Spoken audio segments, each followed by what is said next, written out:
हरियाणा में धान की सरकारी खरीद अब शुरू हो चुकी है और किसान अपनी धान को लेकर मंडियों में पहुंच भी रहे हैं। लेकिन इसी बीच भारतीय किसान यूनियन ने राइस मिलरों पर यूपी से सस्ती दरों पर धान खरीदने और अपनी मिलों में स्टॉक करने का आरोप लगाते हुए सीमावर्ती राज्यों से हरियाणा में प्रवेश करने वाले धान और चावल से लदे ट्रकों को रोकने का आह्वान किया है। भारतीय किसान यूनियन के प्रवक्ता ने कहा कि दूसरे राज्यों से धान और चावल सस्ते दामों में खरीदे जाते हैं और फिर मेरी फसल मेरा ब्यौरा पोर्टल पर फर्जी पंजीकरण और स्टॉल के गेट पास बनाकर प्रॉक्सी खरीद के खिलाफ समायोजित किए जाते हैं। उन्होंने कहा कि हरियाणा सरकार इस ओर ठोस कदम नहीं उठा रही है और उत्तर प्रदेश तथा बिहार से बड़ी संख्या में ट्रक रोजाना हरियाणा पहुंच रहे हैं। साथ ही उन्होंने कहा कि किसानों ने इन ट्रकों को पकड़ना शुरू कर दिया है और कार्रवाई के लिए प्रशासन को सौंप रहे हैं। इस मामले पर यूनियन के प्रमुख गुरनाम सिंह कहते हैं कि हमें शिकायत मिल रही है कि चावल और धान से सैकड़ों ट्रक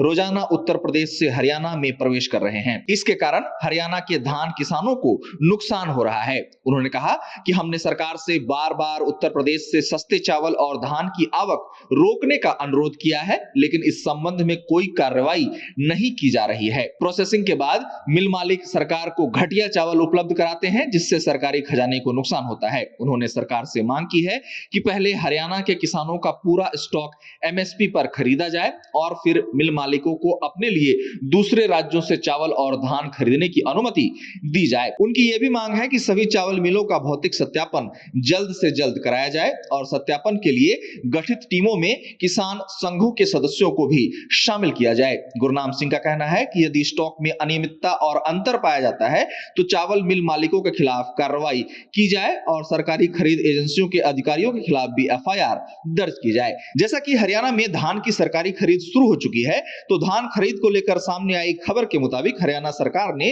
दीपावली के पहले राहत देने के लिए 5,932 करोड़ रुपए का भुगतान किसानों के खाते में कर दिया है। इस संबंध में खाद्य नागरिक आपूर्ति एवं उपभोक्ता मामले द्वारा जारी किए गए आंकड़ों के मुताबिक हरियाणा की अनाज मंडियों में 38.92 लाख मीट्रिक टन धान पहुंच चुका है, जिसमें से सरकार द्वारा 35.34 लाख टन धान की खरीद की गई है।